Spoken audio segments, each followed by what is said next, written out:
Apologies, but it is roasting hot right now. It's very warm in the UK. But I've got to make this video because I nearly couldn't believe my eyes when I checked the calendar today. And I realised that Helen and I have had our house for over a month now. We got the keys on the 3rd of June 2026. And at the time of recording and hopefully uploading this video, maybe, it's around the 7th of July. So it's been over a month. And I wanted to make this video as a bit of a recap of where we're up to, and also a little bit of tips and tricks for people looking to buy a house in the future. As a young man myself, and Helen being a young woman, we wanted to give some tips and tricks on any youngsters who are trying to purchase a property in the next year or two, just to give you guys a bit of advice, because there's never really a lot that anyone in this education sector can do for you, depending what kind of family unit you've got around you. Some of your family may be renting, some of your family may not even own their own properties. It's a massive market out there. It's a huge world, but it's important to have some advice from people who've been there, done it, and got the t-shirt. So yeah, we're just going to break it down quickly. Me and Helen picked up the house in June. Like I said, it was on the 3rd of June, and it was a really exciting and scary moment because 9 months of waiting and being patient had paid off. It's kind of like a huge marathon to get to that finish line, and then now a whole new marathon has started.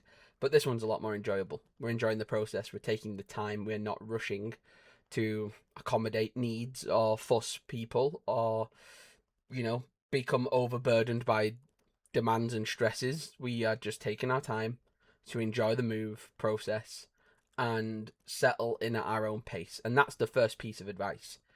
Please, please, please look after yourselves during the house buying process. It can be really overwhelming. It can be really stressful. It can be a really high stakes time of your life. So take a breather, have a moment, just enjoy it, because you only get to do your first house once, and that's a big deal. And yeah, it's really exciting. It's really impressive to be two 20-something-year-olds with a house.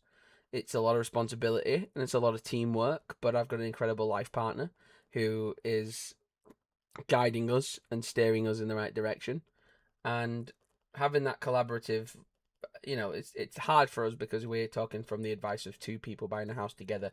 There's so many single people out there who might want to pick up a property by themselves, and that's a whole different, that's a whole different kind of worms. That's a whole different avenue to pursue. With the solo route of buying your own house, that's really difficult. And hats off to you if any of you out there have done that successfully on your own. We had very little involvement of parents without getting into the nitty gritty of it. Helen's mum and dad were very generous and saved for her and gave her a bit of some kind of money around university ending and starting, and that's kind of when she was able to go off on her own, get her own job after uni graduation, and started earning her own salary and her own wage and building up her own pot. My mum and dad were very different. My mum and dad sold their house just as I sort of got into my second year of university. They sold it during COVID. They moved into this house, this place, which is now their permanent home. And during that whole process, full transparency, I have not been given any sort of financial aid, benefit, help, support off mum and dad. They have been more than generous in having spare cutlery or plates or offering to drive up to the property and help deliver items and move belongings around. But as far as financial aid goes from my end, I didn't receive any of it, and I didn't need to, and I didn't want to. The reason I didn't need to is because the minute I graduated from university, I started doing YouTube full time. Now, whilst I was at university, I've started YouTube back in like 2013, 2012, when I was a young boy back then, and now I'm a young man. And I have a channel that's grossed me, obviously nowhere near the millions that people think YouTubers get paid, because now it's really saturated and millions of us do it. The main channel, Tom Origins, obviously not this channel you're watching this video on, but the main channel, which is the Tom Origins channel, that has paid for my house deposit. That was you guys. Well, I know this is a different fan base, but over on the Tom Origins channel, that was you guys. 7,000 of you who've given money towards by just watching videos, interacting with live streams, comments, message boards, being an active supporter, watching a video a week, a video a day, a few videos a month. The support that you guys gave from the YouTube side of it was the only reason I was able to have any money on the table when it came to buying my own property and putting my hat in the ring. was because of YouTube. And obviously, I did jobs on top of my YouTube, I did school on top of my YouTube, and I went and worked for one of the biggest toy companies in the world. I went and worked for Lego for a period of time and opened a brand new flagship store. I worked in a different job, which is the job that I'm currently in now, as well as doing obviously the YouTubes behind the scenes, running the three different independent channels. Obviously, the second channel, the Lego channel, is close to getting monetized. Hopefully, we do, because like I say, that would be a huge effort and help for us as a couple moving forwards. Just to have diverse income streams is a good idea. It's a good avenue to pursue. But yeah, I could not have made my, by no means am I having like a dig at like parents. Obviously, if your parents can and they can do it, fantastic. It's lovely if a parent, or a set of parents or carer can sort of offer you any financial help towards something. But my mum and dad never needed to do that for me. I was more than grateful for the fact that they let me come back to their family home after I graduated university. They didn't try and charge me board or rent or anything. I think it's because I already showed them that I was an ambitious person and I was trying to get my own property from the minute I had the degree paper in my hand of graduating. I was trying to get jobs and look around for avenue and of making money, and trying to obviously get my own property with Helen. And I think they saw that, and that's why they were like, oh, he's not messing us about. Because, okay, fair enough, if some parents need the financial support and they have kids living at home and they're not pursuing anything else and they need some financial help, and finances are different per household, per family. But my mum and dad, they just sold a massive house. They 7 bedroom house they sold. Um, they were fine for money. They didn't need to squeeze any out of me. They were happy letting me be around them. They really like having me about. I'm helpful to them, um, and they like having me around. And I've been able to just save and earn and be sensible with money. And like I say, I couldn't have done that without the YouTube side of it. My income didn't exist for a large portion of my life without YouTube. So I'm humble and grateful for that. That even though obviously people think YouTubers make millions, I don't. I made a few thousand, which helped me get my house deposit together at a young age. I was really fortunate, and it was good because it was a lot of hard work and it paid off. And Helen did the same, but obviously through a more linear pathway. She just graduated, she applied for teaching jobs and she got them. She went and did agency work and got them, and graduated as a teacher and did that PGCE. She's just wrapping that up now, and I'm really proud of her. And she's been able to now up in where we're living in York. She's been able to establish a foot in the door for a full time job up there. So that's really lucky. Well, it's a bit of luck, and it's a bit of, it's a lot of hard work with a little sprinkle of luck is how we like to break it down. But ultimately, everyone will find their own path, and you'll all get there at some point, at some stage. Some people's parents have obviously got an obscene amount of money and can be generous and helpful, and some people, as parents who are just as good, unfortunately, just financially aren't as safe and secure and locked in on finances. So obviously, helping family can be difficult for them, and that's absolutely understandable. Absolutely, 100%. There should never be a worry about what you can and can't do as financial support from a parent's point of view. You brought that kid into the world X amount of years ago, and now it's their job to kind of stand up on their own 2 feet and go off into the world and do something for themselves. And I 100% agree with that mindset. And we got the house after 9 months of waiting. Second piece of advice: dig deep into the property. Me and Helen house hunted when we had this chat back in university of what we wanted to do. I was always about being abroad. I always wanted to be abroad and live in the sunshine. The weather in England depresses me. The country of England depresses me.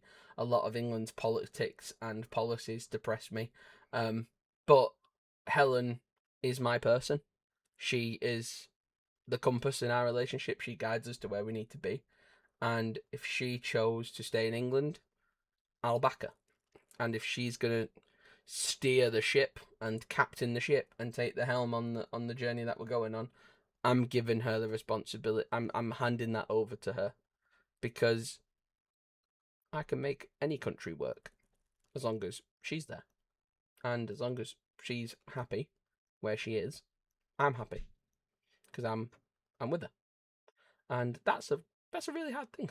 I think a lot of people struggle to cherry pick places that they like and why they like those places, and then finding a common ground.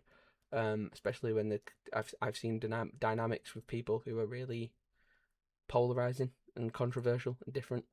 You need a person who's got the sensitivity to take the step back and pass the baton to the next person and let them kind of take the lead a little. And from my upbringing and how I've seen relationships over years with friends and stuff and family, I was more than happy to understand that what works for Helen will work for me. And as long as she's happy and safe and secure in something, I'm happy.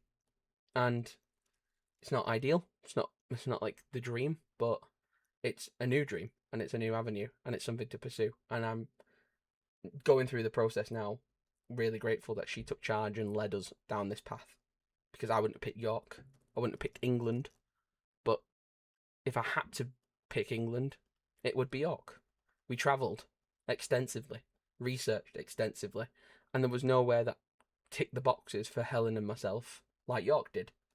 So it was really important that we went with our gut instinct. And I saw a lot of properties that I didn't think would work as a house, and Helen agreed and was like, yeah, 100%. I found one that during the house hunting process I really loved. Now it was smaller than the property we've got now, which is hard to believe when you actually see our property. But it was technically a bit smaller. Same number of bedrooms, I believe, but it didn't have the downstairs bathroom facility. It didn't have a loft. It did have a bigger garden and a nicer garden at this current stage for face value.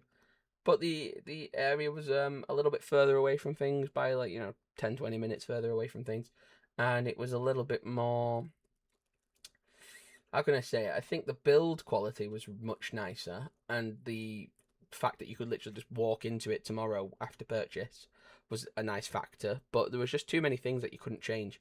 Like there was no feasible place for a downstairs bathroom, and there was no feasible place to put a loft. Like you couldn't put a loft in the house, and it was beautiful and clean and polished and really nice, but it wasn't ever gonna work, I don't think, as a family home. And Helen saw that vision.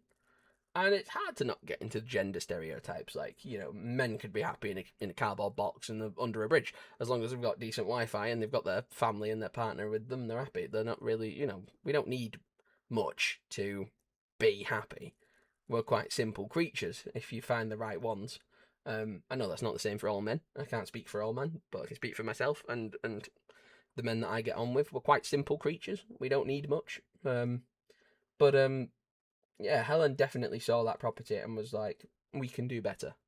And I, again, like I've always done in these 9 years, I just went with my gut instinct and gave her the reins and let her take the charge. And she picked the right house. She found a house. She didn't budge on what she wanted. She wanted an upstairs bathroom, a downstairs bathroom. She wanted a loft. She wanted things that were exact, and she got them. And I was over the moon because she wasn't going to budge on something she wasn't happy with. And she's never been one of these people in our relationship who settles for anything. She knows what she wants, and it's my job to help her get it. And it's been the same. Like, we went down to London because that was obviously a massive pull for every young person at some point, and we looked down there, and it wasn't all it was cracked up to be. It was a lot of money for not very much, and you're going to get a lot more pay deductions than what you're going to enjoy down there. Your quality of life isn't going to be as great. The privacy is good and the space is nice, but you're not going to enjoy the lifestyle down there because you can't afford to unless you're on mega money, which is stressful. And I completely get that. And that's why me and Helen both said, after spending about 3 weeks down there, it's not going to work. We tried the Lake District, looked around there semi-seriously. But it's, again, it's more where like older people would go to necessarily retire and settle down. It's a very nice picture spot in the United Kingdom, but not the best for work, not the best for social, not the best for a young modern couple to want to raise family and grow up in. So that wasn't going to work. And then we looked around like Huddersfield, where obviously we did 3 years at uni. Nice enough place. I really love the people of Huddersfield. I really love the vibe of Huddersfield, but a little bit not worth the move. All the stress and pressure of moving for not very much distance. I mean, we've got some close personal friends who have moved 5-10 minutes down the street from where they're originated from For the hassle that we've been through, moving 5 to 10 minutes down the road isn't worth the hassle. If you're gonna move, you gotta go the whole 9 yards. And Helen's always been under that mindset of if you're gonna move, you gotta move with purpose. And I completely agree. I mean, she sums it up best. But I really think that's the smart play. If you're gonna go through the pain and effort and struggles and stresses of moving, you might as well move for a good enough reason. I mean, what's the same streets and postcodes 2 doors over? It's not really worth the move. You might as well go in, jump in the deep end, full on commit to something brand new. But that's reasonable and that works. And that was York. And we tried everywhere. We tried Sheffield, we tried Nottingham, we looked around London, we looked around Leeds, we looked around Huddersfield, Manchester. Was never going to be the place. Helen has always said to me since we were teenagers, she said to me, I don't want to live and die in the same place that we've always been. I want to move. I want to try new things. I want to go to new places. And I agree. She talks a lot of sense. And she put us on this pathway towards York, and we kept going, and we kept going, and we kept going. And I'm sure our friends and family on the deep down got sick of hearing us praise York so much, but there wasn't a damn thing wrong with the place.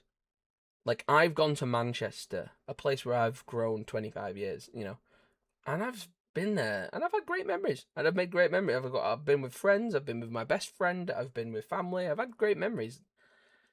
But then I've had so many awful experiences as well, and it just doesn't bear comparison. It doesn't. And as much as I've enjoyed London, there's sides of London and there's parts of outskirts of London where the price is not as good. It's not as good value for money. It's not as good value for life. Quality is not as good as it should be. And then Sheffield, nice enough place, but again, just didn't have the qualities we were looking for. Leeds was the same. Nottingham was the same. And in the end, we didn't go out looking for York. We just went there on a trip with university. And that's probably tip number 3. Don't ever shoot somewhere down you've not been to multiple times. You've got to try. And once you get like a sort of instinct, try it out. Go a lot. Go all the year round. And that's hard with work and kids and life. I get that. But try to go there so often. Because we'd go at weekends. We'd go in the week. We'd go in the Christmas. We'd go in the summer. We'd go when it's raining. We'd go when it's cold. We'd go when it's sunny. We'd go all year round for different reasons. For birthdays, for both of us, for anniversaries, for random weekends away. And we tried so hard to be pessimistic and to look at this place as a glass half full. And we try to look for what's the wrong with it? Can't be perfect. What's wrong with it? And we genuinely couldn't find anything that we didn't like. And that's not going to be the same for everyone. But it was for us.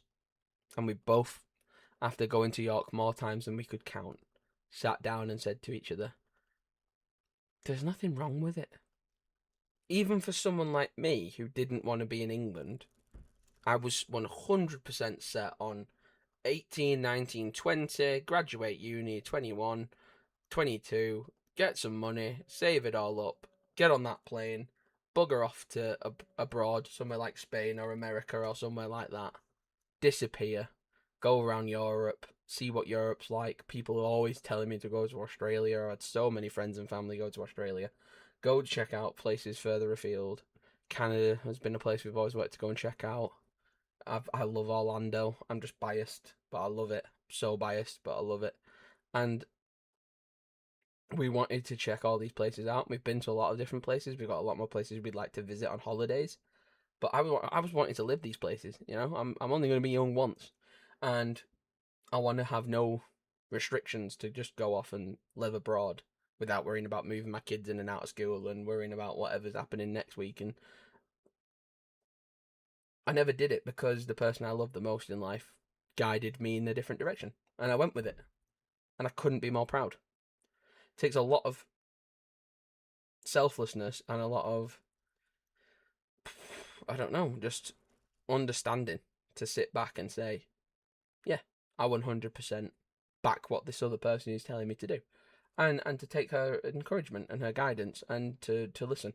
And Helen has picked York because it works, and when we worked together to try and find out reasons why it didn't work, we couldn't find them, and we love it. It's absolutely incredible. She was so right, and I was so wrong for wanting to be a, well, I don't know if wrong's the word, but to be abroad, to move away and to be away abroad has got so many pros, and it's difficult because it would be a complete different change of life, but I'm more than happy where we found as a couple through listening to each other, through taking each other's advice. And that's probably tip number 4 is when you're moving into a house, especially once you've picked the house and you've got it and you start to delegate jobs, take turns in being project manager on a project. If it's something you're really passionate about, deliberate. So like I know 100% Helen is going to help furnish the home. She's got plans for the bathroom, she's got plans for the living room, the bedrooms, and I love that about it. I love that about her. She's got such a good vision for what she wants to do, and I want to make that dream come to reality. Equally, as you can see from my setup, I've got a lot of thing called Lego, and I've loved Lego. Lego's been sort of my alternative, as lame as it sounds, when a lot of people my own age were struggling, and they went down the route of sort of drinking, smoking, gambling, finding small little escapisms. Lego was my avenue, and it was the thing that and video games, obviously video games because of YouTube, but the Lego side of it helped me stay off the naughty stuff and helped me keep on the straight and narrow. And Helen knows how important Lego is. She's helped me accumulate a lot of really expensive and brilliant pieces of the collection, and she wants that on display. Obviously, we're not going to have an entire Lego house. Like, I don't think anyone, unless your whole business revolves around it, I don't think you should do that. But she definitely wants to incorporate the beautiful side of Lego as a display piece into the vision that she's made for her living room. And that makes it our living room because she's picked 99% of the room. But then she goes, and I want this display case, and I want your Lego like this, and I want the lighting like this, and I want this set up and that set up, and how we've said about we don't want wall-mounted TVs. Like as you can see behind me, there's 2. We've tried that. We don't like it. We want our TVs on a media wall. We talked about that. We worked together. I'm a big cook. I love cooking. I don't know why. I never did as a kid. After university, and I got back to my mum and dad's house, I wanted to keep my independence going, so I cooked every night for myself, and that was a choice. My mum would have happily have made me a meal every night. I chose to want to cook for myself, and it's just a way of keeping independence, trying new meals out, trying new skills out. And Helen, because of that, wants, gives me full reign of have your kitchen how you want it. Like I might want certain things in certain cupboards, but have your kitchen set up so that you can cook as good as you can. So you keep that cooking side of yourself going because it's a trait that you've got. Same with the garden. She loves nature. I love nature. We want the garden space to feel pretty and nice and a nice relaxing place to be. And it's got all the qualities. And we can make that definitely double down on making that garden a nicer garden together. The loft was a big one. We wanted our loft to be really functional. Obviously, living in a small 2-bedroom house, a loft space is critical for storage of like seasonal stuff, holiday stuff, things like that, family heirlooms. It's important to have that storage space so you're not overwhelmed with things. And then the practicality of having a small house. She's got reels of Instagram and reels and reels and reels and reels of stuff of like little shoe cupboards and little tidies and little cubby holes and little things that make storing in a smaller house more realistic and more possible. And I love that about her. She's thought of all those things 9 months before we even knew we were going to get it, and it's a madness. And obviously we moved in. The first thing we did was get a deep clean. Changed all the locks, got some security cameras, got some motion lights, put the privacy glass on the windows, pressure washed, outside and found a paint. We went to B&Q. I looked at 600 different colours of what people call white paint. It all looks the same to me. I'm glad Helen knows what she's looking for because I haven't got a clue.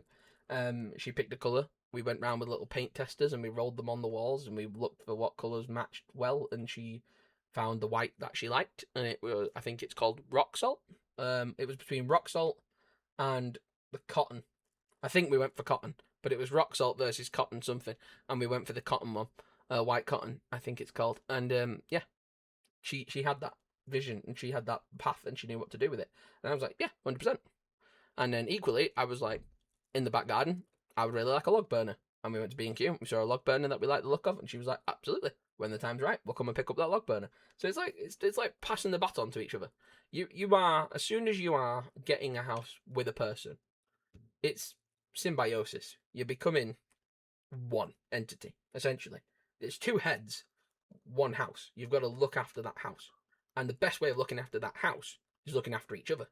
And the best way of looking after each other is looking after you. Figuring out what makes you tick, what makes you better, what makes you get triggered. And there's been times where I can say to Helen, look, I need to tap. I need 5 minutes. My head's spiraling. I need 5 minutes. And then she says the same to me. And it'd be like, this is a lot of stress. Can you take this stress on? Yeah, I can. Or like, today do we just need to kind of zone out and go to the cinema? Should we go and watch a movie and unplug our brains for 5 hours? Yeah. Let's go and have some tea. Let's go and unplug our brains. Let's go and watch a film. Let's completely forget that we're two 25-year-olds with full-time jobs trying to buy a house in a whole new area of the country. And God forbid we go to the cinema and we watch a movie, or we go out for a meal, or we go for a walk, or we go to this window shop around the streets and the shambles and the different marketplaces because we just wanted to unplug. And that's another tip: take time for yourself during this whole process. Take time for yourself to just go, fucking look at how much stuff we've got. Like, I got to get all of this into one place. Dude, how the hell is that going to work? Like, take some time to just have a drink, have a sit down, have a relax, enjoy the little things. Like the amount of times we've sat on an airbed on the floor eating our tea on our knee. The amount of times we dragged a tent, a pop-up tent, into the living room. And it's going to be so funny to look back in a few years' time on our nice sofa, at our nice dining table, watching our nice TV on our media wall, and go, do you remember those weekends when we came up after doing a 9-hour shift, a 10-hour shift, or whatever hour shift, a long shift at work, and driving up the unnecessary miles to get to the place to then have to essentially sit on the floor, eating our tea on our knee, watching our phones. It'll be a thing of the past, but we'll remember doing it. We've filmed ourselves doing it. We've documented the whole process because we want to enjoy it. And you're not always going to enjoy it, and that's okay. You're going to sometimes wake up in a cold sweat thinking, how the hell are we going to do this? And it's like, that's fine. That's part of the magic. It's part of the fun. It's not one continuous line. It's a series of twists and turns, and it gets loud, and you just got to mute the world and lock in. Like, both of you lock in. My brain, your brain, everything else turns off. We just have to lock in and focus. And sometimes you have to be selfish. You have to take yourself away from everything else going on around you and just focus, because otherwise you're never going to get the jobs done. It's going to become this overwhelming mountain of nonsense, and it's going to spiral, and it's going to get worse, and it's going to be more pressure, and you're never going to get the job done because you're just going to be losing your mind. And it's important to work together to calm each other down, to help each other when you need picking up. And this process is just yet another thing in the 9 years that has brought us that inch together closer. Like, it brought us that connection even tighter, because we need to figure out how to lean on each other and how to help each other. And she's fantastic. She does all the admin stuff. She's so good with paperwork. She's so good with numbers. She's so good with the reading the documents and the plannings and the writings and the setups and stuff. She's so good at all that. And I'm so good at the practical stuff. I can lift the really heavy shit. And I can put that wardrobe together. And I can put that media wall together. And I can set the Ring doorbell up. And I can put the masonry drill to the wall and get the perfect motion light set up. And I can reinforce the back garden gate. And I can reinforce locks and change barrels and everything. And we can work together with what makes us strong and pick up on each other's weaknesses and figure a way through. And it takes time. It takes so much time. Be patient. ultimately. But yeah, a month later, we're so much closer than we ever have been in our entire life. And I'm sorry this is a long video, but we are so much closer now than we've ever been before. And I can't wait to see where it continues to go to, because it's gonna just turn from being a house into a home. And you'll see that happen in real time.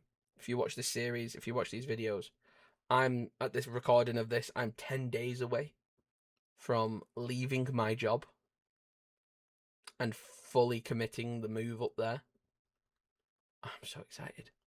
I can't wait. And I can't wait to do it. And it's gonna be mental and scary and stressful, but it's gonna be fun. And we're gonna take you for the journey with us.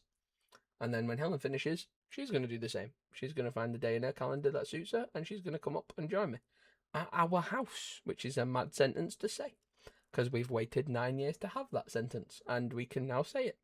And that's crazy. That's absolutely wild. We can talk about having our own house after what has been 9 years. Mental. But we did it. 2026, we got there in the end.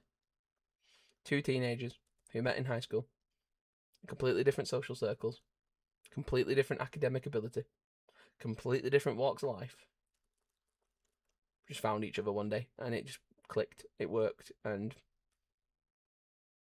we are both incredibly lucky to be where we are. And we couldn't have done it without the hard work that we've put in. And I just want to say, from the bottom of my heart, at the young age of 25, feels old to me, I guess, because it's the oldest I've ever been. But it feels young to a lot of adults out there. But from this, looking forward, I am just so proud of what we've done so far. And I know we got a lot of work to do. And I know there's going to be a lot of journey to go. And I'm excited to see what the future holds. And yeah, we're just going to keep working hard, sticking together, working together, getting the projects done. And one at a time, jobs will be complete. And they'll be documented and recorded and noted down. And we can see the house get turned into a home together in real time. So if that sounds interesting to you, please hit subscribe. If you've made it to the end of this video, thank you so much. And I will see you in the next video when we're doing something with our house. Yeah. Cheers. Peace.